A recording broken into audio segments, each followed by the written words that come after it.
We have returned to the Bastion, just like last time, and today we're actually going to talk about Bastion. We're going to discuss gameplay and user interface and all that sort of stuff.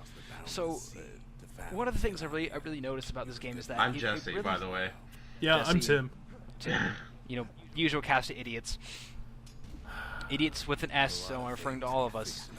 So we're seeing that this game really went out of its way to give the player a way to make their own kid and have their own adventure. Like we saw in the blacksmith, you customize your weapons how you want it. You saw in the distillery, you have these different tonics that have different effects you get to customize.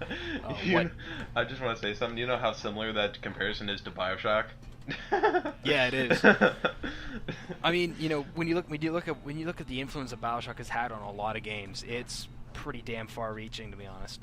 Yeah, I'd say it has more like underlying tones, and it has just a little more of a spread than most other games do.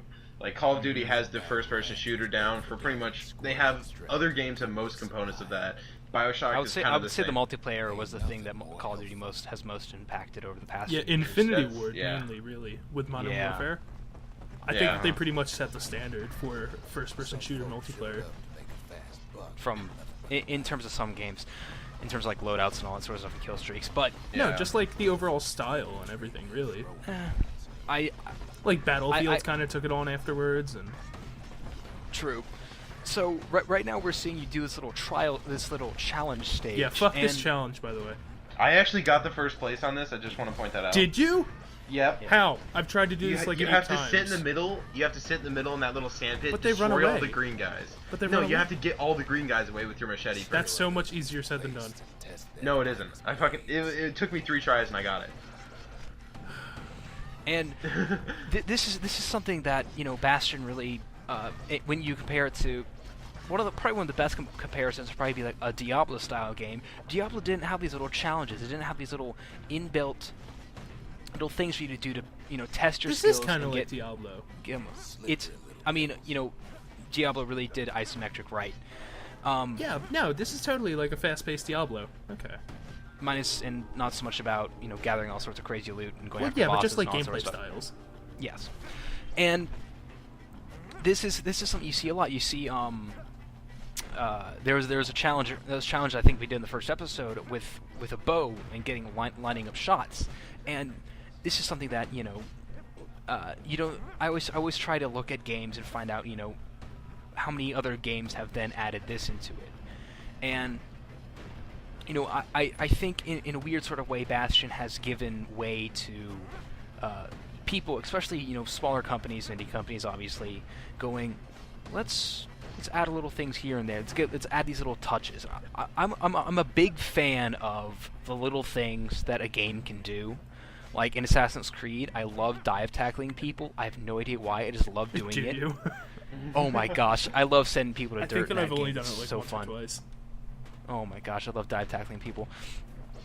And this game to me is full of it, considering the narrator will constantly go, oh, and the kid fell off the bastion. And he's like, and then you swap back down, and it's the little things to me can help sell a game. To me, at least. I think that's why Valve gets a lot of praise. True. Yeah, so I literally rage quit out of that stage. See this. Well, I mean, normally I probably would have kept going, but for the sake of keeping the video flowing, I figured I didn't want to, keep doing that challenge over and over again. I can definitely understand that, but and now we're seeing a new environment, a darker, I feel like more a fucking terrible depressed. person after this. Oh yeah, this part. Oh man. I just didn't even think twice about it. I was just like, yeah, I can break these things. These folks never saw the And then you hear about it, and and this is sort of a reflection of how the fact that the game evolves the story, in that because you have this narrator that's telling you what's going on, he keeps describing this is happening, and it's very much so a game that, unlike being told through a cutscene, the entire experience is experienced through you. Unless you do it, you don't see it, which is interesting. Does that little guy down there that we just saw about 30 seconds ago creep the fuck out of anyone else? It don't look quite right. Like, why is his head all tilted back and shit? I really don't like his sprite. Yeah, really. Just ain't got time for answers. Downing those health Ton of potions. brothers Yeah. didn't make it. Do you... this game really changes its environments pretty well. I mean, granted, they're all sort of based around the same sort of platform, but right now we're seeing this very dark and depressing, you know, dusty, musty, you know, sort of The jaws. droll, drab environment with, you know, occasional spots of color like we're seeing lanterns. Should other indie games go for changing up the environments? Because Well, sometimes the indie games I've played, it's like it's the exact same fucking thing over and over again. I'm so bored. Yeah, I mean, I honestly think that's probably one of the only things that would keep a player interested, other than the story, is the environment changing, because that's the only way a player, like, especially in 2D platformers, this really takes place, but for the most part, if the environment isn't changing, you don't feel like you're doing anything different. You feel like you're doing the same thing over and over again, and I honestly think if you're going to do that, then you're definitely going to be, if you're going to be doing that, you're going to need a really good reason why the environment can't change. I was looking at Dead Island. I know it's a AAA title. I'm just using this as an example because it actually kind of went all Aliens, Colonial Marines, where I was like, yeah, you're going to be on this resort and everything like that, and then, like, the last 3 different environments are entirely, like, dismal. It's like you got your town, you got your jungle, and you got, like, the prison. And it's like, God, I don't want to be a part of that. Yet the first part of it's like, oh, happy, happy, joy, joy. So it's like, Did you just reference Ren and Stimpy? what? No hiding. Happy, happy, joy, joy? Folks like Maybe. I don't know. Did you not watch Ren and Stimpy? No. Michael, did you watch Ren and Stimpy? he's relieved Off and to see on. a living Jesus face Christ.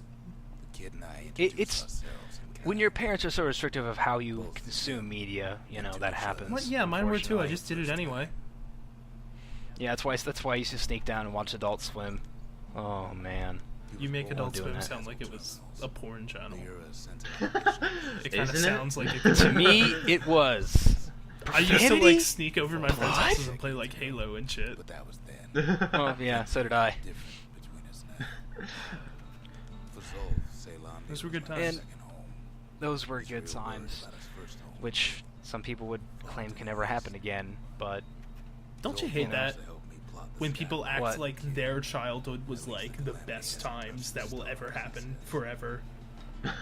Or when adults can- say like, oh, their childhood were such simpler times, like everything was better in like the 60s or 70s or whatever. Like, fuck you, you were a kid, you didn't have anything. That's why you thought that it was better. Things are gonna be all right. See, there's a quote. Again, I'm gonna quote something I don't know where it came from, but there's a quote that goes, "You'll never enjoy the things that you're in now. You'll always enjoy the past, and you'll always regret the future." I sincerely understand that. hope that the original person that said it better than you just did. It makes him all I Because thought it I was a little totally more. got lost in that sentence. You'll always enjoy the past. You'll always hate the present, and you'll always regret the future. Why would you always regret the future?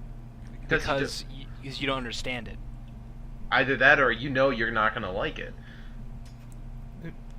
And I definitely have Fairly seen depressing. evidence. Yeah, I know. I've definitely seen, well, it's true. I mean, my mom can barely use a computer, and every single time she's ever tried to like type an email, she ends up like slamming the keyboard because she can't figure out how to make a sentence appear or something. They had which is- typewriters. Yeah, well, That's not a future thing. That's just your mom not learning how to type. well, it's also the fact that the computer that they have is from 2003. That doesn't matter. Well- the keyboard hasn't changed. It's I also- think it means it's the also 'cause software. That might also software is play. horrendous. Yeah. Oh my god, Like- it's terrible.